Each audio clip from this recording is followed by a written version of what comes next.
이렇게 멀리서도 찾아오시는 이유는 이비한 한의원만의 특별한 혈관 치료 시스템 때문인데요. 그 중에서도 특히 카파라메산이라는 치료가 아주 중요합니다. 어떤 부작용이 어디까지 나타날 수 있는지. 안녕하세요. 여러분의 편안한 일상을 되살리는 이비한 한의원의 한방이비인후과 전문의 박소영 원장입니다. 이비한 한의원에는 전국 각지에서 많은 안면마비 후유증 환자분들이 찾아오시는데요. 최근에도 15년 만에 대구에서 환자분이 찾아오셨고 충주, 포항에서도 내원을 하셨습니다. 환자분들이 이렇게 멀리서도 찾아오시는 이유는 이비한 한의원만의 특별한 혈관 치료 시스템 때문인데요. 오래된 안면마비 환자분들에게 적용하는 혈관 치료 프로그램은 크게 복합혈관 내선 치료, 무척 분리 도침 치료, 신경영양 약침 치료, 두개안면 교정 치료, 고주파 온열 치료, 미세안면 침 치료로 구성되어 있습니다. 그 중에서도 특히 복합혈관 내선이라는 치료가 아주 중요합니다. 진료실에서 이 치료 과정과 치료 원리를 설명드리면 환자분들이 얼굴에 실을 넣는다는데 부작용은 없나요? 라고 많이들 물어보셔서 오늘은 안면마비 치료에 있어서 사용되는 이 복합혈관 내선 요법에서 어떤 부작용이 어디까지 나타날 수 있는지 총 정리해보는 시간을 가져보도록 하겠습니다. 우선 실 리프팅이랑 많이들 헷갈려 하시는데 내선 치료가 무엇인지 간단하게 설명드리겠습니다. 내선 치료는 침을 인체에 자입을 해서 침에 걸려있는 의료용 실을 몸 안에 넣는 한방 의료 행위 중 하나입니다. 쉽게 말해서 침을 통해서 의료용 실을 얼굴에 심어주는 건데요. 내선 실이 근육을 당겨주고 또 실 주위로 발생하는 조직 반응을 이용을 하는 치료입니다. 저희는 주로 얼굴에 시술을 하지만 팔이나 복부, 허벅지, 허리 등에도 사용되고 있습니다. 내선 치료는 아무래도 다른 침 치료에 비해서 몸에 뭔가가 들어간다고 생각을 하셔서 그런지 환자분들께서 부작용에 대해서 많이 걱정도 하시고 오해도 하시는 것 같아요. 하지만 피부 안에 들어가는 실은 6개월 정도의 시간이 지나면 몸 안에서 완전히 자연 분해되어 없어지기 때문에 돌이킬 수 없는 큰 부작용을 일으키는 경우는 거의 없다고 볼 수 있습니다. 다만 대부분의 신수적인 시술과 비슷하게 이 시술 자체로 인한 불편한 증상들은 나타날 수 있어서 그 부분을 이제 설명드리기 위해서 오늘 영상을 준비했습니다. 첫 번째로 멍, 부종, 출혈이 있습니다. 얼굴은 혈관이랑 신경이 아주 많이 지나가기 때문에 작은 손상에도 멍이 들고 붓기가 쉽습니다.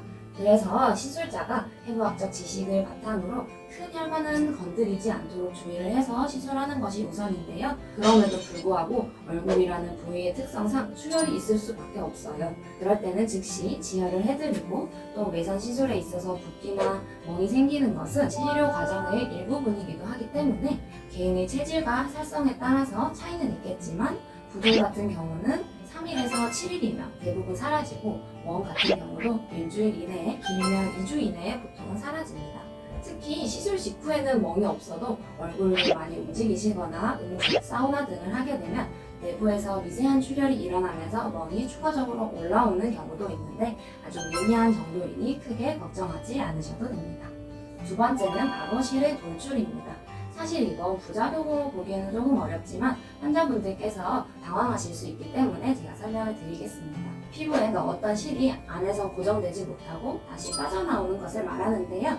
내선실이 근육층에 들어가는데 음식을 씹거나 표정을 지으면 안에서 고정되지 않은 실이 아주 드문 확률로 빠져나올 수가 있습니다. 실이 완전히 자리를 잡으려면 길게는 일주일 정도의 기간이 필요하기 때문인데요. 내선 시술 직후에 얼굴의 큰 움직임을 자제해달라고 말씀드리는 이유도 이 때문입니다. 실이 빠져나왔을 경우에는 가만히 두시면 오히려 염증을 유발할 수 있어서 바로 제거를 하시는 게 좋은데 시술에 사용되는 실의 종류에 따라 대응법이 달라지기 때문에 시술 받은 병원에 문의를 해주시면 됩니다. 세 번째는 딤플 현상입니다. 딤플 현상은 피부가 일시적으로 함몰되어서 피부의 패임, 꺼짐 등이 나타나는 것입니다. 지나치게 얇게 매선이 들어간 경우 또는 지나치게 팽팽하게 당겨진 경우 또 고정을 위해서 실을 강하게 당겨 묶은 경우에 나타날 수 있습니다.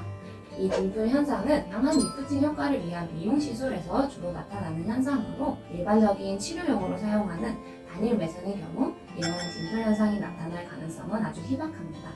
딤플 현상은 사용하는 매선실의 종류와 시술 받는 분의 피부 상태에 따라 달라지며 이는 어느 정도 의료진이 예측할 수 있기 때문에 주의해서 시술을 하거나 또 다른 치료법을 권해드릴 수도 있습니다. 또한 실이 강하게 당겨져서 나타나는 현상이기 때문에 실이 녹으면서 일부 완화되기도 합니다. 하지만 그렇게 하기에는 시간이 오래 걸리고 또 딤플의 강도에 따라서 간단한 조치만으로도 바로 좋아지실 수도 있기 때문에 딤플 현상이 생겼을 때 혼자 고민하시기보다는 의료진과 상담해 보시기를 권유드리겠습니다. 마지막 네 번째는 염증 반응과 과증식입니다. 또 하나서 환자분들은 근육에 힘을 실어주고 당겨줘야 되기 때문에 일반보다는 조금 더 깊게 매선을 넣는 편이기는 하지만 안면 근육 자체가 워낙에 얕기 때문에 만약 실의 끝부분이 표면 가까이에 있으면 얼굴을 움직일 때마다 이제 피부가 자극이 되어서 염증 또는 과증식이 일어날 수 있습니다. 사실 이들은 매선 시술뿐 아니라 필러나 지방 이식 등 이물질을 주입하는 모든 시술에서 나타날 수 있는 부작용인데요. 이를 방지하기 위해서 시술 전후로 아주 꼼꼼히 소독을 진행하고 있고요. 따라서 시술 후 주의사항만 잘 지켜주신다면 이러한 염증이나 과증식이 나타날 가능성은 아주 희박합니다. 만약 시술 후 이런 증상이 나타난다면 시술 받으신 병원에 알려서 신속히 조치를 취하시는 것이 좋겠습니다. 매선 치료 부작용에 대한 궁금증이 조금 풀리셨을까요? 마지막으로 이런 증상들을 예방할 수 있는 몇 가지 주의사항만 말씀드리겠습니다. 주의사항 첫 번째, 시술 당일 반나절 정도는 얼굴에 손을 대지 마시고 시술 부위 감염에 주의해주세요. 두 번째, 시술 당일 세안은 가볍게 하는 것을 권장드리고 화장은 다음날부터 해주세요. 세 번째, 너무 크게 웃거나 세게 찡그릴 경우 매선실이 내부에서 끊어지거나 바깥으로 밀려 나올 우려가 있으므로 시술 후 3, 4일 정도는 그런 동작은 주의해 주시면 좋겠습니다. 네 번째, 시술 후 일주일 정도는 염증을 유발할 수 있는 매운 음식, 음주, 흡연 등은 삼가해 주시는 게 좋습니다.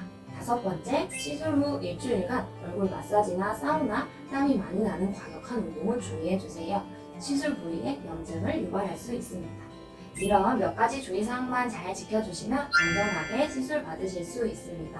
안면마비 환자분들께 다시 웃는 편안한 일상을 되돌려 드릴 수 있도록 항상 노력하겠습니다. 감사합니다.